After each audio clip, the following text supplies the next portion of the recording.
Welcome to Surya's TV. విద్యా సమాజం శీర్షికలని సమాజంలో స్త్రీ పాత్ర, భూదేవంత సహనం, పంచభూతాల్లో కూడా ఒక స్త్రీలో భూదేవికి ఉన్నంత సహనం, అగ్నిలో ఉన్నంత వేడి, వాయువులో ఉన్నటువంటి ఆకర్షణ, సూర్యచంద్రుల్లో ఉన్నటువంటి చంద్రుల్లో ఉన్న శాంతి, సూర్యుల్లో ఉన్నటువంటి కావాటి అన్నీ కూడా స్త్రీలోనే ఉంటాయి. ఆ స్త్రీ సమాజానికి పుట్టింట్లో ఎలా మెరుగుతుంది, అత్తింట్లో ఎలా మెరుగుతుంది, స్త్రీ పాత్ర ఏమిటి కుటుంబానికి అన్న విషయంలో ఈరోజు శీర్షికలో మన స్టూడియో విశిష్ట అతిథి వచ్చారు. వారిని అడిగి విషయం అంతా తెలుసుకుంటాం. నమస్కారం అమ్మా. నమస్కారం. మీ పేరు? నా పేరు లలిత. నేను మధురానగర్ నుంచి వచ్చాను. Okay okay. ఇప్పుడు నేను చెప్పే అర్థం ఉంది కదండి. ఒక తల్లిగా, చెల్లిగా, పిల్లగా ఇన్ని రకాల పాత్రలు వహిస్తున్నటువంటి స్త్రీ తల్లి దగ్గర ఉన్నటువంటి బిడ్డ ఏ విధంగా ఉంటుంది, అత్తవారింట్లోని ఆ కోడలుగా వెళ్ళేటప్పుడు ఎలా? తల్లి గర్భం నుంచి వచ్చిన కాడ నుంచి ఆడపిల్లకి ప్రతి నిమిషం కష్టాలని అనుకుంటారు. అది మనం ఉండే స్వేచ్ఛను బట్టి, తల్లిదండ్రులని బట్టే ఉంటుంది. తల్లి కానీ తండ్రి కానీ స్వేచ్ఛ ఇచ్చేంతవరకు ఇస్తారు. కానీ అది ఇప్పుడున్న సమాజం బట్టి వాటిని మితిమీరి చేస్తున్నారు. తల్లిదండ్రి స్వేచ్ఛ బిడ్డలకి ఇస్తారు, అది మన బిడ్డలకి ఇస్తున్నాం. మీ స్థానంలో మీ అమ్మా నాన్న మీకు ఇచ్చారు. కానీ కట్టుబాట్లు స్థితిగతులు బట్టి, సమయాన్ని బట్టి మారుతాయి. ఆ తల్లిదండ్రులు కూడా కొన్ని సందర్భాల్లోని కట్టుబాట్లు పెడతాయి. ఇప్పుడున్న సమాజం బట్టి పుట్టింట్లో ఎలా ఉన్నా కూడా అది మనకు నచ్చినట్టు ఉంటుంది కాబట్టి పుట్టింటి వాళ్ళకి నచ్చుతుంది. అత్తవారి ఇంటికి వెళ్ళిన తర్వాత వాళ్ళ అలవాట్లు వాళ్ళకున్న కొన్ని సిస్టమ్స్ ప్రకారం వాళ్ళకు ఉంటాయి కాబట్టి వాళ్ళకు మనం నచ్చకపోవచ్చు. కానీ ఇక్కడి నుంచి అక్కడికి చేంజ్ అయిపోవటం అనేది మామూలు విషయం కాదు. మనం మారినంత ఈజీగా మన మైండ్ సెట్ మారాలంటే చాలా కష్టపడాల్సి వస్తుంది. కాకపోతే అక్కడ అలవాట్లు నేర్చుకోవటానికి కానీ అన్నీ కూడా కొంచెం సమయం అనేది పట్టిద్ది. ఇప్పుడున్న సిచ్యువేషన్ బట్టి అలా ఉండటానికి ఏ ఆడపిల్ల కూడా ఇష్టపడట్లేదు. ఒకప్పుడు ఎలా ఉండాలో అలా ఉండేవాళ్ళు. మా అత్తగారు ఉండాలి, ఎలా ఉన్నా అలా ఉండాలి అని. ఇప్పుడు డైవర్స్ ఏదన్నా ఫస్ట్ డైవర్స్, నచ్చట్లేదు డైవర్స్. అలా ఉంటే ఒక ఆడదానికి ఏ విలువ ఉంటుంది? అలా చేయటం ముందు మనం కరెక్ట్ కాదు. అలా అని ఒకళ్ళ మీద డిపెండ్ అవ్వటం అనేది వాళ్ళేదో మనకి ఫోర్స్ చేసి ఇబ్బంది పెడుతుంటే ఉండమని అది కరెక్ట్ కాదు. కాకపోతే కొన్ని మనం ఉండాలి. ఒకప్పుడు తల్లిగా తన బిడ్డకి నేర్పేది, అత్తవారింటికి వెళ్ళాక ఇలా ఉండాలి అలా ఉండాలని నేర్పేది. ఇప్పుడు స్త్రీల్లోని తల్లి చెప్పదు, కూతురు నేర్చుకోదు. మరి అత్తవారింట్లోకి వెళ్ళాక ఎలా మిసులుకుంటుంది? అదే ఇప్పుడు వచ్చింది సార్. ఎందుకు అంటున్నారంటే ఇప్పుడు ఇంతకుముందు నేర్పించేవాళ్ళు, అలా చెప్పేవాళ్ళు. ఇప్పుడు చెప్పటానికి ముందు మెయిన్ కాన్సెప్ట్, ఫస్ట్ మెయిన్ ట్రీలో అనేది ప్రాబ్లం ఉంటుంది. నీ ఇష్టం వచ్చింది చేసేయమ్మా, నువ్వు ఏ చేసినా కరెక్టే, నెక్స్ట్ ఏ చేసినా కరెక్టే. ఎందుకంటే మనం ఏ తప్పు చేసినా కూడా మన బిడ్డలని చెప్పి మనం సమర్థిస్తున్నాం కాబట్టి అలా మూవ్ అయిపోతున్నారు. వాళ్ళ మైండ్ సెట్ అలా మూవ్ అయిపోతుంది. నెక్స్ట్ అనదర్ అత్తవారి ఇంటికి వెళ్ళిన తర్వాత కూడా వాళ్ళ మైండ్ సెట్ అలానే కంటిన్యూ అయిపోతుంది. అందుకని భర్త ఏ చిన్న మాట అన్నా కూడా వాళ్ళకి అదే మైండ్ సెట్లో తట్టుకోలేకపోతున్నారు. ఈ ఆత్మహత్యలని, విడిపోవటం అని, పిల్లలు ఉన్నా కూడా పిల్లల గురించి ఆలోచించట్లేదు. ఇప్పుడు భార్య భర్తలు కలిసి ఉంటారు, పిల్లలు ఎవరొకళ్ళు ఇద్దరు పుడతారు. ఎవరిదాలో డెసిషన్ తీసుకున్న తర్వాత, విడిపోయిన తర్వాత నెక్స్ట్ వాళ్ళ సిచ్యువేషన్ ఏంటనేది వాళ్ళ ఫ్యూచర్ ఏంటనేది ఆలోచించలేకపోతున్నారు. అలా ఆలోచించకపోతే వాళ్ళ మీద పడుతుంది కదా. వీళ్ళు వేరే వాళ్ళని చేసుకుంటారో వేరేగా ఉంటారో అది సెకండరీ. పిల్లలు అనేది మెయిన్ పాయింట్ కదా. వాళ్ళ ఫ్యూచర్ అనేది నాశనం అవుతుంది. వాళ్ళ గురించి అయితే మనం అనేది ఓపిక చేసుకొని ఉండాలి. ఒక ఏజ్ టీనేజ్ వచ్చాక మ్యారేజ్ ప్రపోజల్స్ ఇంట్లో మొదలుపెట్టాక ప్రతి ఆడపిల్ల ఇలా ఉండాలని ముందే డ్రీమ్స్ ఉంటాయి. అవి సక్సెస్ కాకపోతే అది పరిస్థితి సక్సెస్ కాకపోతే అంటే అది మన కొన్ని కొన్ని ఇప్పుడు ఎవ్రీ ఉమెన్కి మా హస్బెండ్ ఇలా ఉండాలి, నేను ఇలా తిరగాలి, ఇలా కార్లో ఎంజాయ్ చేయాలి, ఇలా వెళ్ళాలి అని ఉంటుంది. అది మన పేరెంట్స్ ఎవరినైతే హస్బెండ్ని నిర్ణయిస్తారో అది వాళ్ళ దగ్గర ఉంది అనుకుంటే ఓకే అనుకొని కంటిన్యూ అవ్వాలి. అండ్ లేకపోతే కనుక ఇంకా అడ్జస్ట్మెంట్ అనేది ఫస్ట్ లైఫ్లో మనకి అడ్జస్ట్మెంట్ అనేది లేకపోతే ఆడదానికి ఏది ఉన్నా లేకపోయినా ఇంకా అది అక్కడే ఫుల్ స్టాప్ అయిపోయింది. ఎడ్యుకేషన్ విషయంలో స్త్రీలు ఉంటాయి, కాలేజ్, స్కూల్, అలా బయటికి వెళ్ళి జాబులు చేయవలసిన పరిస్థితి వస్తుంది. అక్కడ ఎదుర్కొనే సమస్యలు వాటి మీద స్పేస్ చేస్తారు. మీరే అయితే ఎప్పుడైనా మీ లైఫ్లో ఎదురయ్యాయా అలాంటి ప్రాబ్లమ్స్ అనేది ఫస్ట్ మనం ఎంతవరకు ఉండాలో అంతవరకు అనేది ఉంటే కనుక ఏ ప్రాబ్లం అనేది ఫేస్ చెయ్యం. అలా అని ఎవరు కూడా మనల్ని ఇబ్బంది పెట్టరు. అలా ఇబ్బంది పెట్టినా ఒకవేళ మనకంటూ పైన సీనియర్స్ వాళ్ళు ఉంటారు కాబట్టి ఏదైనా ప్రాబ్లం ఉన్నా వాళ్ళని కన్సల్ట్ అవ్వచ్చు. వన్స్ అపాన్ ఎ టైం ఎప్పుడైనా సరే వన్ వేలో వెళ్తున్నప్పుడు మీకు వెనక లేరు, ముందు లేరు, తోడు లేరు, ఎవరు లేరు, ఎవరైనా అటకాయించారంట, అప్పుడు మీకు ఎలా రియాక్షన్ అంటే నాకు మీ సెల్ఫ్ డిఫెన్స్ మీకు ఎలాగే కాపాడుకుంటారు మిమ్మల్ని? ఇప్పుడు నేరాలు ద్వారా చాలా జరుగుతాయి.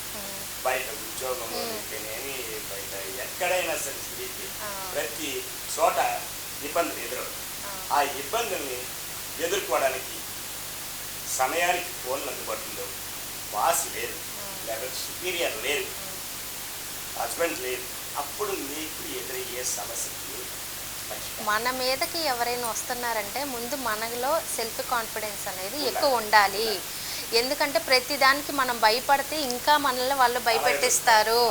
ఫస్ట్ ఎప్పుడైనా ఒక లేడీకి ఏదైనా ఇలాంటి ప్రాబ్లం అనేది ఫేస్ అయినప్పుడు మనం ముందు ఫస్ట్ కావాల్సింది ధైర్యం వచ్చినప్పుడు ఆటోమేటిక్గా మనం ఎలా ఫేస్ చేయాలో అలా ఫేస్ చేస్తాం. ముందు ఒకటి పీకటం, ఆ తర్వాత గట్టిగా అరవటం అనేది మనం చేయాలి. ఆ తర్వాత ఆ చుట్టుపక్కల వాళ్ళందరూ వస్తారు, లేకపోతే నో ప్రాబ్లం. మనం చేయాల్సిన ధర్మం మనం చేయాలి. అది హాస్పిటల్ దగ్గరలో లేకపోయినా మనం ఏదైనా సిచ్యువేషన్ జరిగినప్పుడు ఫస్ట్ ఎయిడ్ అంటూ చేస్తాం. అలాగా ముందు మానవ ప్రయత్నంగా సెల్ఫ్ డిఫెన్స్, చెయ్యి ఉన్నది, కాలు ఉన్నది, అవసరమైతే అది ఉపయోగించైనా కాపాడుకోవాలి. తర్వాత ఆ చుట్టుపక్కల ఉన్న వాళ్ళు ఎవరో ఒకరు స్పందించకపోరు వస్తారు. అలాగే అయితే ఇక వంట వార్పుల విషయంలోని పుట్టింట్లోని చాలా చక్కగా రుచికరంగా వండినప్పటికి కూడా అత్తింట్లోని అత్తగారు బాగా వండడం రాకపోయినా సరే కోడలు చేసే వంటకాలని ఎంచి చూపించే అత్తలు ఉన్నారా? ఉన్నారు, లేరు అనట్లేదు. గృహంలోని తల్లిదండ్రి మీకు నేర్పినటువంటి పాఠాలు మీ బిడ్డకి మీరు నేర్పుతారా? నేర్పకుండా ఫస్ట్ స్టార్టింగ్ నుంచి స్పూన్ ఆఫ్ ఫీడింగ్ అని అంటారు కదా సార్, అలానే మన తల్లి ఏం నేర్పిస్తే ఇప్పుడున్న సిచ్యువేషన్ బట్టి దానికన్నా కొంచెం అడ్వాన్స్డ్ అయ్యింది కాబట్టి అప్పుడు వాళ్ళు నేర్చుకునే వాళ్ళం. ఇప్పుడు ఏబిసిడీలు ఏకంగా డిజిటల్ మొత్తం అయిపోయింది. మార్పులు వచ్చినా సరే పద్ధతి ఒకటే, గోరుముద్దలకి ఎప్పుడు కూడా మార్పు, తల్లి ప్రేమలోని మార్పులు ఎప్పుడు రావు, ఎవర్ గ్రీన్ ఎప్పుడు కాలం మారుతుంది అంతే, కల్చర్ మారుతుంది తప్ప ఇవన్నీ కూడా రిపీటే. ఓల్డ్ ఈజ్ గోల్డ్, అది పాత రోజులే బాగుంది. అవును, ఇప్పుడు యాస్టీస్గా సేమ్ అంతకుముందు ఎలా ట్రెండ్ ఉందో ట్రెండ్తో సహా అదివరకు లేడీస్ ఎలా అయితే ఫాలో అయ్యేవాళ్ళో ఇప్పుడు మళ్ళీ అదే ట్రెండ్ ఫాలో అవుతున్నారు. సాంప్రదాయాలకి విలువలు ఇచ్చే ప్రతి ఇంట్లో మెలిగేయడానికి ఏ సాంప్రదాయాలు వాడాలో మీరు కొన్ని సమాధానం చెప్పండి. కొంతమందిని చూస్తే ఏ భావం కలుగుతుంది, కొంతమందిని చూస్తే చేతులకి కన్నం పెట్టాలనిపిస్తుంది. అది ఎందులోనే వస్తున్నారు ఈ మార్పు? కల్చరా, సొసైటీయా, వాళ్ళ తల్లిదండ్రులు పెంపకమా, ఇంట్లో తేడా? మెయిన్లీ తల్లిదండ్రుల పెంపకమే అని అంటారు. ఎందుకు అంటున్నానంటే ఇప్పుడు ఏదైనా అన్నెసెసరీ డ్రెస్సెస్ కానీ ఏదైనా వేసుకున్నారంటే ఇంట్లో ఏది వేసుకున్నా కూడా ఒక ఆడపిల్ల కానీ లేడీస్ కానీ ఎవరైనా కానీ వేసుకున్నా ఇంట్లో మట్టుకే అది పరిమితం. బయటికి వెళ్ళేటప్పుడు ఈవెన్ విత్ చున్నీతో సహా ఉండాలి. మనం చూపిస్తున్నాం కాబట్టి వాళ్ళు చూస్తున్నారు. ఫస్ట్ లేడీస్లో మనలోనే ఉండాలి. అది స్టార్టింగ్ ఫస్ట్ మనం ఇవ్వబట్టే కదా ఛాన్స్ వాళ్ళు అనేది యూజ్ చేసుకునేది. అందుకనే ఫస్ట్ మనం అనేది కరెక్ట్గా ఉంటే ఎదటోళ్ళనే అనకుండా ఉండటానికి సరిపోయిద్ది అని మై ఒపీనియన్. సరే, తల్లిదండ్రుల పెంపకం, పిల్లలు వస్త్రధారణ ఉంటుంది. ఆంటీస్ 40-50 ఏజెస్ ఉన్న వాళ్ళు కూడా ఇంకా తల్లిదండ్రులు చాటు బిడ్డలు కాదు కదా, భర్త చాటు బిడ్డలు, వాళ్ళు కూడా ఏది తగ్గటం లేదే కారణం అని కంఫర్టబుల్. అది అలాగంటారా? కంఫర్టబుల్. ఒక మనిషి గుడికి వెళ్తే పట్టు చీర కట్టుకుని తనలో పూలు పెట్టుకుని కాళ్ళకి పసుపు రాసుకుని ఆ మనిషిని చూస్తే యువతల వాళ్ళకి చేతులకి దండం పెట్టాలి. స్కూల్కి వెళ్తున్న పిల్లలు చూస్తూ ఒకలాగా. అదే ఈ జానియర్ ఫస్ట్కి రైతులు వెళ్తుంటారు, వాళ్ళని చూస్తే ఇంకోలాగా. అదే మనిషి 3 ప్రాంతాల్లో ఉన్నారు, 3 స్థానాల్లో ఆమె, కానీ వాళ్ళు ప్రవర్తన బట్టి యువతల వాళ్ళు చూసే విధానం కూడా మారిపోతుంది. అవి అరికట్టాలంటే ఏమిటి? కష్టం కదా. కష్టం. అది ప్రతి ఒక్కరిని మనం హ్యాండిల్ చేయాలంటే చేయలేమండి. ఎందుకంటే వాళ్ళు సిచ్యువేషన్ బేస్ చేసుకొని అలా కంటిన్యూ ఎలా ఉండాలో ఈ టైంలో అలా ఉండాలి, గుళ్ళో ఇలా ఉండాలి, ఫంక్షన్ వైజ్గా ఇలా ఉండాలి, బయట తిరిగేటప్పుడు ఒక విధంగా కంఫర్టబుల్గా వేసుకుంటారు. అది సిచ్యువేషన్ బేస్ చేసి ఒకళ్ళు చేస్తున్నారని చెప్పి ఆటోమేటిక్గా నెక్స్ట్ వాళ్ళు అనేది కంటిన్యూ అవుతుంది. వాళ్ళు వేసుకున్నారు, మనం వేసుకుంటే తప్పే ఉంది. అది స్టార్టింగ్ అనేది రూట్ ఫస్ట్ స్టార్ట్ ఉండబట్టే కదా ఆటోమేటిక్గా రూట్ అనేది పెరిగేది. ప్రతి ఇంట్లోని అవకతవకలు, సమస్యలు, ఆర్థిక ఇబ్బందులు, లేకపోతే మానసిక ఇబ్బందులు, శారీరక ఇబ్బందులు ఉంటాయి. అవి తల్లిదండ్రులకు తెలియజేయడం మంచిదా? అత్తింట్లో జరిగినటువంటి విషయం ఇంట్లో చేరవేయడం మంచిదా? మంచిది కాదు. ఇన్ మై ఒపీనియన్ చేరవేయకుండా ఉండటమే మంచిది. ఎక్కడదనేది అక్కడ మర్చిపోతేనే ఏదైనా బాగుంటుంది. వన్స్ తప్పదు, తప్పదు. చిన్న చిన్న విషయాలకి అమ్మ మా అత్తగారు ఇలా అంది, అమ్మ మా మామగారు ఇలా అన్న, ఇవన్నీ మాటలు అనేవి మనం చెప్పకూడదు. ఎంతవరకు లిమిట్గా ఉంటేనే వాళ్ళు హ్యాపీగా ఉంటారు. మనకు కావాల్సింది వాళ్ళు ఎక్కడో ఉంటున్నారు, మనం వీళ్ళతో ఉంటున్నాం, వాళ్ళు ఎలా ఉన్నారో తెలియదు కదా. ఎవ్రీ మినిట్ అనేది వాళ్ళు ఎలా ఉంటారు, మనం ఏదైనా చెప్పబట్టే కదా వాళ్ళు మనసులో అదే ఆలోచన మెలుగుతూ ఉంటుంది. మా అమ్మాయి ఎలా ఉందో, మా అబ్బాయి ఎలా ఉన్నాడో అని ఉండబట్టే కదా అనేది మనం చెప్పకుండా ఉంటేనే హ్యాపీ అని నాకు అనిపిస్తుంది. ఎందుకంటే బిడ్డకి పెళ్లి చేసాం, పంపించాం, అక్కడ చక్కగా ఉంది అన్న తృప్తితో ఉంటారు. అవును. ఇక్కడ ఏదైనా జరిగితే కష్టం జరిగితే ఆ కష్టాన్ని వెంటనే తీర్చలేకపోయినా సరే వాళ్ళు అక్కడ కష్టపెట్టిన వాళ్ళు అవుతారు. వాళ్ళు వేరే విధంగా ఆలోచిస్తారు. ఎవరికి చెప్పాలా, మా అమ్మాయి అక్కడ ఏం చేస్తుందా, ఏం ఇబ్బంది పెడుతున్నారా, అంత ముందు ఉన్న సిచ్యువేషన్స్ కూడా అదిగో అలా చేశారు, ఇప్పుడు కూడా అలానే ఉందేమో అన్న మైండ్ థాట్లోకి వెళ్ళిపోతుంది. అవును, అది ఉండరు. చెప్పకుండా ఉండటమే ఉత్తమం. ఎక్కడ కొన్ని సిచ్యువేషన్ ఉన్నాయి, అత్త ఆడళ్ళు, ఆడపడుచులు, పోరాటాలు, ఇవన్నీ ప్రతి ఇంట్లో ఉంటాయంట. అయితే ఆ అత్త కూడా వన్స్ అపాన్ ఎ టైం ఆ కొడలకే రివెంజ్ తీర్చుకోవడమా? ఆ రివెంజింగ్ రేపెట్టినాడు మీరు అత్తలైనప్పుడు తీర్చుకుంటారా? రివెంజ్ తీర్చుకోవటం అంటే అప్పుడు అలా చేస్తారు. నాకు తెలిసినంత వరకు అలా ఉండరు అనుకుంటాను సార్. ఎందుకంటే వాళ్ళ పెద్ద అయ్యే కొంది వాళ్ళకి ఒక చాదస్తం అనేది పెరుగుతుంది. వయసును బట్టి అది చాదస్తం అనేది పెద్దరికం. అదిగో నేను ఇలా చేశాను, నేను ఈ టైంలో ఇలా చేశాను, ఇప్పుడు నా వాళ్ళు కూడా ఇలానే చెయ్యాలి అలా అని చెప్పి కూతురు అలా చేయాలని మాత్రం అనరు, చెప్పరు. ఓన్లీ కోళ్ళు మాత్రమే చేయాలి అంటారు. అది ఒక చాదస్తం అనేది పెరిగి అలా చేస్తారు. అంతేగాని అత్త చేసింది కోళ్ళ అది వారసత్వం అనేది కాదు. అత్తామామల పట్ల కొంతమంది కోడలు మంచిగా ప్రవర్తించుకోవడం, లేకపోతే అనాథాశ్రమంలో వేయడం, అక్కడ అదే ఇంట్లో తన పుట్టింట్లో కూడా జరిగితే ఎలాగ ప్రతి కోడలు కూడా కూతురిగా భావించారు. ఆ ఇంట్లో అనాథాశ్రమాలే ఉండవు, కానీ కొలలుగా ఎక్కడికి పెడితే అక్కడ వృద్ధాశ్రమాలు ఉండవు. కారణం ఏంటి? వృద్ధాశ్రమాలు అంటే ఇదే చెప్పట్లేదండి. ఒక చాదస్వం అనేది పెరిగిన తర్వాత మనసులో ఒక ఆలోచన అనేది వామకి నాకు సెట్ అవ్వట్లేదు. ఏది జరిగినా కూడా ప్రతి దాన్ని పెద్ద భూతద్దంలో పెట్టుకొని చూస్తారు. అదే తల్లి అంటే అలా చూస్తారా? 2 నిమిషాలు అంటారు, ఆ తర్వాత యాజ్ యూజువల్ కామన్గా అయిపోయింది. అత్త అనేసరికి నానమ్మో ఎవరైనా అక్కడోళ్ళు ఎవరైనా అంటే దాన్ని పెద్ద ఇష్యూ చేసుకొని చూడటం వల్లే అది బేస్ ఆన్ మన మైండ్ సెట్లో ఉంటుంది. అది మీ పుట్టింట్లోని లేకపోతే ఎవరైనా ఒక ఆడవారు పుట్టింట్లో తల్లి కొట్టకుండా తెచ్చిందా? అక్కడ కొట్టి చెప్పినా సరే తల్లి కదా బాగుంటుంది. ఇక్కడ బుద్ధులు చెప్పినా సరే సాధిస్తున్నారు, ప్రేమిస్తున్నారు. అవును, అంతే కదా. అంతే. మీ తర్వాత తరంలో వచ్చిన బిడ్డలకైనా సరే కొట్టే చెప్తారు. చిన్నపిల్లలు అయితే అలా చేస్తారు. ఇప్పుడు మన బిడ్డల్ని మనం కొట్టకుండా పెంచుతామా? పెంచలేము. అదే అత్తగారి ఇంటికి వెళ్ళిన తర్వాత కూడా వాళ్ళు చేయి చేసుకునే అంత రాదు, పడట్లేదు. అది మనం పెంచేదాన్ని బట్టే ఉంటుంది. ఎందుకంటే ఏదన్నా అన్నా మన తల్లి నేను ఎలా అంటున్నానో నువ్వు అలానే కడుపులో పెట్టుకోవాలి, అంతేగాని ఏది కూడా బయటికి చెప్పకూడదు అని ఒక మైండ్ సెట్ థాట్ తోటి వాళ్ళని పెంచుకుంటూ రావాలి. అలా అయితేనే వాళ్ళు ఎక్కడైనా గెట్టిన్ అవ్వగలుగుతారు. ప్రతి సెకండ్ మనం అనేది తల్లిదండ్రులు ఉన్నా కూడా వాళ్ళని వెనక సపోర్ట్ చేయలేం కదా.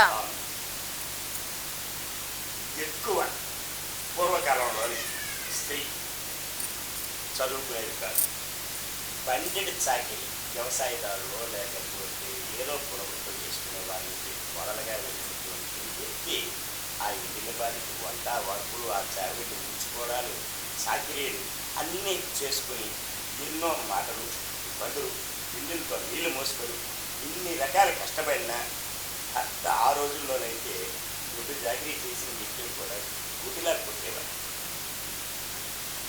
కానీ కష్టమో నష్టమో అద్దిల్లే అని ఈ రోజుల్లోని చిన్న మాట అయినా సరే విడాకులు. ఈ విడాకులు తీసుకొని వెళ్ళిపోయిన తర్వాత ఇంకొక మనైనా సరే అక్కడ కూడా స్థిరంగా ఉంటారా? ఉండరు. ఓర్పు, సహనం ఉండేకున్నంత అన్న మాట ఒకప్పుడు అనే మాట ఇప్పుడు అస్సలు ఓర్పు లేదు, ఓపిక లేదు, సహనం లేదు. ఒక ఆడపిల్లనే ఒకప్పుడు అనేవాళ్ళు భూదేవంత ఓర్పు ఉండేది అనేవాళ్ళు. ఇప్పుడున్న లేడీస్ని కానీ ఇప్పుడున్న సిచ్యువేషన్ బట్టి అసలు ఎవరిని కూడా ఆ మాట అనేది అనకూడదు. ప్రతి ఒక్కళ్ళు ఏదో ఒకటి మిస్టేక్ చేస్తూనే ఉంటారు. అసలు ఆ మాట అనేది నాకు తెలిసి ఇప్పుడున్న సిచ్యువేషన్ ప్రకారం దాన్ని ఇన్వాల్వ్ చేయకూడదు. సిచ్యువేషన్ అటుపక్కించే కాదు, ఇటుపక్కించి కూడా ప్రాబ్లమ్స్ ఉన్నా అటువైపే చెప్పి పూర్వం ఏంటంటే అత్తగారు సాధింపుడు కాదు, ఇప్పుడు కోడళ్ళు అత్తగారు సాధించే రోజు. కోడలు వస్తున్నాయంటే మంచి కోడలు వస్తే నాకు అన్నం పెడుతుంది, అది వచ్చి వీళ్ళు తమ్మించేస్తారు. అసలు భావన ఏర్పడే రోజులు వచ్చాయి. ఈమెలో తప్పులు ఉన్నాయి, వాళ్ళు రేపే వేరే, వాళ్ళు తప్పున్నా వీళ్ళు తప్పున్నా సరే డైవర్స్. ఒక్క మాట అడుగుతాను సార్, ఇప్పుడు 2 చేతులు కలిస్తేనే క్లాప్స్ అనేవి మోగుతాయి. అత్త అనకుండా కోళ్ళలో అందో, కోళ్ళలో అనకుండా అత్తగారు అనేది అనరు. ఎందుకంటే ఎవరిని మనం అనకూడదు, ప్రత్యేకించి ఒకరిని అనకూడదు. వాళ్ళ మనస్తత్వం వాళ్ళకి సెట్ అవ్వట్లేదు అంతే. ఇప్పుడు ఇంట్లో తల్లి దగ్గర నువ్వు ఇది చేయట్లేదు, రోజు ఓడవట్లేదు, చేయట్లేదు అని అంటే తల్లి అంటే ఒక 10 నిమిషాలు అంటారు, మమ్మీలానే అంటారు. అదే అత్తగారు యాజ్ యూజువల్గానే ఉంటుంది.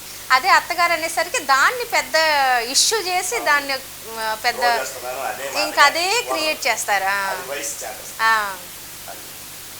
ఎక్కువ శాతం విడాకులు పొందకుండా సాంప్రదాయబద్ధంగా ధర్మేచ్ఛ, అర్థేచ్ఛ, కామేచ్ఛ, మోక్షేచ్ఛ కర్మ పదాలు పడి వివాహం చేసింది. ఆ జన్మాంతం భర్త ఉన్నంత వరకు భర్త చంపే భార్య కూడా పూర్వ సాంప్రదాయం. చిన్న చిక్క సమస్యలు వస్తాయి.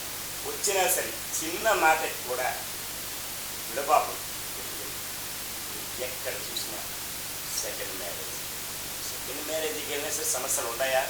ఉంటాయి. సెకండ్ మ్యారేజ్ అనేది అసలు ఆ థాట్ అనేది రాటకుండా ఉంటేనే చాలా మంచిది. ఎందుకు అని అంటే కనుక పిల్లోళ్ళు పెద్దోళ్ళు అయినా అసలు ఏదైనా కానీ సెకండ్ థాట్ అనేది మనకు రాకూడదు. వన్స్ వచ్చింది అంటే కనుక ఆ మనిషిని సెకండ్తోనే ఆగిద్దని గ్యారంటీ ఏంటి? థర్డ్ది వెళ్ళదని నెక్స్ట్ నెక్స్ట్ నెక్స్ట్ అలా వెళ్ళిపోతూనే ఉంటారు. అందుకని అసలు ఆ థాట్ అనేది రాకూడదు. ఇప్పుడు శారీస్ మార్చినంత ఈజీగా మొగుళ్ళు మార్చుతూ ఉంటే అసలు అది కరెక్టేనా? ఒక ఆడదానికి ఉన్న వాల్యూ ఉంటుంది అసలు అది. అందుకనే అసలు ఆ థాట్ అనేది రాకుండా ఉంటేనే మంచిది. సమాజంలో స్త్రీ పాత్ర పుట్టింట్లోని తల్లిదండ్రులు అవిభాగ్యం, అత్తవారింట్లోని అవిభాగ్యం పెట్టినప్పటికీ కూడా అనుకూలతో నిలుగుతూ భర్తకి సరైన తల్లిగా, పిల్లలకి మంచి తల్లిగా నిలిగితే ఆ ఇల్లు యుగం స్వర్గసేన. చీటికి మాది చిన్న విషయానికి పెద్ద విషయానికి ప్రాధాన్యతలకు పోయి ఏ చిన్న విషయమైనా సరే పూర్వకాలంలో ఉత్తరం రాస్తే 3 రోజులు చేయదు కాదు, అట్టించి రెప్పులు వేస్తే 3 రోజులకే వచ్చేది కాదు, వారం రోజులు గ్యాప్. ఈ వారం రోజుల గ్యాప్లోని ఎన్ని జరిగాయి సమస్యలు సద్వనిగిపోతాయి. ఇప్పుడు క్షణాల్లోని సమస్యని నిమిషాల్లోని చేసి తీసుకుంటున్నారు. ఫోన్ పెడతారు, ఆ ఫోన్లో మెసేజ్ ఏదో చెప్తారు, మాటకి మాట పెరిగిపోతారు.